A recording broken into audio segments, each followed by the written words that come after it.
గౌరవనీయులైనటువంటి సభాధ్యక్షులు, తెలుగుదేశం పార్టీ జాతీయ అధ్యక్షులు నారా చంద్రబాబు నాయుడు గారికి, యువ నాయకులు నారా లోకేష్ గారికి, తెలుగు ప్రజల రాజకీయ పర్వదినమైనటువంటి మహానాడును వీక్షిస్తున్నటువంటి తెలుగుదేశం పార్టీ కుటుంబ సభ్యులకు, పత్రికా విలేకరులకు, మీడియా సోదరులకు నమస్కారాలు.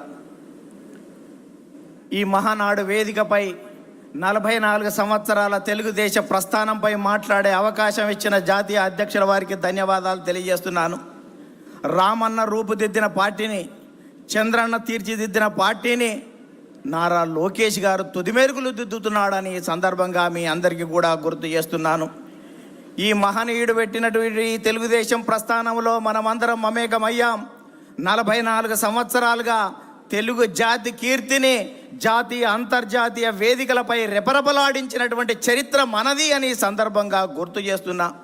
సోదరులారా, స్వర్గీయ నందమూరి తారక రామారావు గురించి మాట్లాడాలంటే, అతని పలకాలంటే పదాలు ప్రవాహాలై సాగిపోతాయి, రాయాలంటే అక్షరాలు అశ్వాలై పరిగెడతాయి. జననం లేని మరణం అతనిది, మరణించి జననం హృదయాల్లో జీవిస్తున్నటువంటి మహానాయకుడు ఎన్టీఆర్ గారు. అందుకనే ఒక తరానికి స్ఫూర్తిగా నిలిచాడు, ఒక తరానికి మార్గదర్శకుడు అయ్యాడు. అతడే ఒక ప్రేరణ, అతడే ఒక స్ఫూర్తి, అతడే ఒక చైతన్యం, అతడే ఒక దిక్సూచి, అతడే ఒక మార్గదర్శి. అలాంటి మహనీయుడు స్వర్గీయ నందమూరి తారక రామారావు గారని సందర్భంగా మనవి చేస్తున్నా.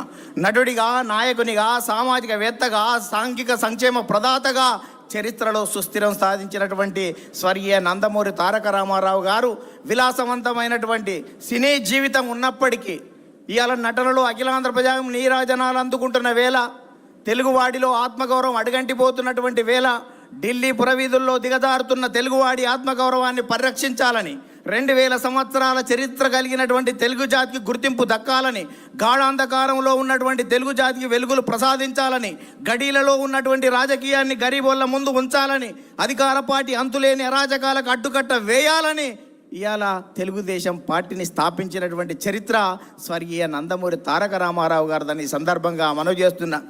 అందుకనే ప్రారంభించినప్పుడు చెట్టు మీద కూర్చున్నటువంటి పక్షి కొమ్మ బలాన్ని నమ్ముకోదు, తన రెక్కల బలాన్ని నమ్ముకుంటుంది. తెలుగుదేశం పార్టీ కార్యకర్తల బలగాన్ని నమ్ముకుంటుంది. కాబట్టి స్వర్గీయ నందమూరి తారక రామారావు గారు ఆ రోజే కార్యకర్తలను తయారు చేసినటువంటి చరిత్ర ఉంది. కార్యకర్తలకు అధ్యయనం, శిక్షణ, క్రమశిక్షణ, సేవాభావం, సేవనిరతి రాజకీయాలలో తీసుకొచ్చినటువంటి చరిత్ర స్వర్గీయ నందమూరి తారక రామారావు గారిది. అందుకనే కార్యకర్తలనే నాయకులుగా తయారు చేసినటువంటి చరిత్ర స్వర్గీయ నందమూరి తారక రామారావు. అందుకనే దొరలు, భూస్వాములు, ఆసాములు, జమీందారులు, జాగీర్దారులు, దేశ్ముఖులు, దేశపాండేలకు వ్యతిరేకంగా కార్యకర్తలనే నాయకులుగా తయారు చేసిన చరిత్ర ఈ తెలుగుదేశం పార్టీదని సందర్భంగా మనవి చేస్తున్నా.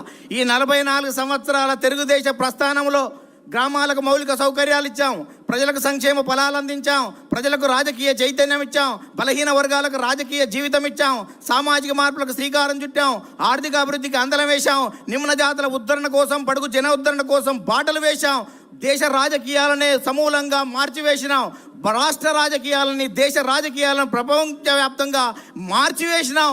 ఇవాళ ప్రధానమంత్రుల, రాష్ట్రపతి ఎన్నికల్లో ప్రధానమైనటువంటి భూమికను పోషించాం. అందుకనే తెలుగుదేశం పార్టీ ప్రపంచవ్యాప్తంగా అనేక దేశాల్లో జెండా ఎత్తి తెలుగువాడి ఆత్మగౌరవాన్ని పాటించినటువంటి చరిత్ర మనది అని సందర్భంగా గుర్తు చేస్తున్నా. అందుకనే స్వర్గీయ నందమూరి తారక రామారావు గారు 2 రూపాయల కిలో బియ్యం, జనతా వస్త్రాలు ఇచ్చాడు, మహిళలకు ఆస్తిలో హక్కు ఇచ్చాడు, రైతులకు రాయితీలు ఇచ్చాడు, మధ్యాహ్న భోజన పథకం పెట్టాడు, మండల వ్యవస్థను ఏర్పాటు చేశాడు. ఇన్ని రకాల కార్యక్రమాలు ఏర్పాటు చేసి ఈ దేశానికి సంక్షేమాన్ని పరిచయం చేస్తే ఆ తర్వాత వచ్చినటువంటి నారా చంద్రబాబు నాయుడు గారు విద్యార్థిగా, విద్యార్థి నాయకునిగా, గోల్డ్ మెడలిస్ట్గా, ఎకానమిస్ట్గా, ఎమ్మెల్యేగా, మంత్రిగా, ముఖ్యమంత్రిగా, ప్రతిపక్ష నేతగా, ఎన్డీఏ కన్వీనర్గా సుదీర్ఘ రాజకీయ అనుభవం ఉన్న చంద్రబాబు నాయుడు గారు అనేక సంస్కరణలు, జన్మభూమి, ప్రజల వద్ద పాలన, ఆకస్మిక తనిఖీలు, ఫ్లైఓవర్లు, ముందడుగు, చైతన్యం, ఆదరణ, దీపం, రోషిని వంటి పథకాలు పెట్టి అనేక సంస్కరణలకు శ్రీకారం చుట్టినటువంటి చరిత్ర నారా చంద్రబాబు నాయుడు గారిది.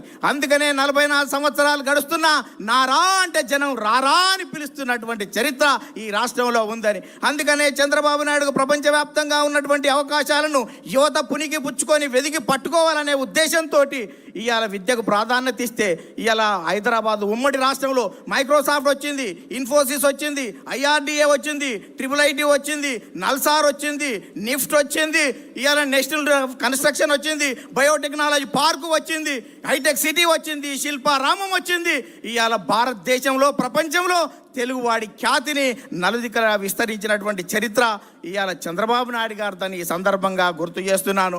అందుకనే ఈ రాష్ట్రం విడిపోయిన తర్వాత కూడా ఇక్కడికి మనం ఐటీ గురించి ఆలోచిస్తే సార్ AI గురించి, క్వాంటం గురించి, ఇవాళ డేటా సెంటర్ల గురించి మనకంటే ముందు ఆలోచిస్తున్నటువంటి మీ నాయకత్వంలో ఈ రాష్ట్రం సుభిక్షంగా ఉంటుంది.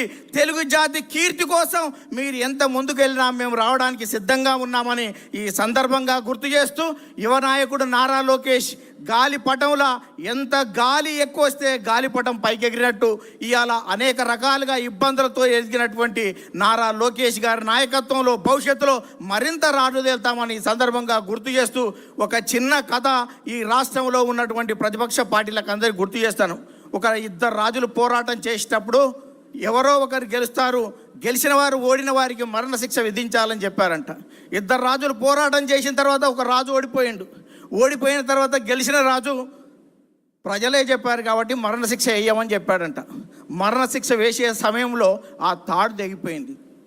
తాడు తెగిపోతే మళ్ళా అతను ఉరిదీసేవాడు రాజుకాడికి వచ్చి, రాజా ఉరిదీసే సమయంలో తాడు తెగిపోయిందంటే వాని పాపాన వాడు పోతాడు, వానికి క్షమించురా అన్నాడంట. క్షమించురా అని చెప్తే మళ్ళీ అక్కడికి వెళ్ళాడంట. వెళ్ళి మీ రాజు ఏమన్నాడు అన్నాడంట. ఏమన్నాడు అంటే మా రాజు నిన్ను ఉరిదీయొద్దంటాడు అనుకున్నావు కదా అన్నాడంట. అవును, మీ రాజు నైజం అది కదా, అతను ఉరిదీయనీయడు అంటే, ఓ పిచ్చోడా మా రాజు అక్కడ లేడు, మా యువరాజు ఉన్నాడు, ఇలా సచ్చే వరకు ఉరిదీయమని చెప్పిండంట.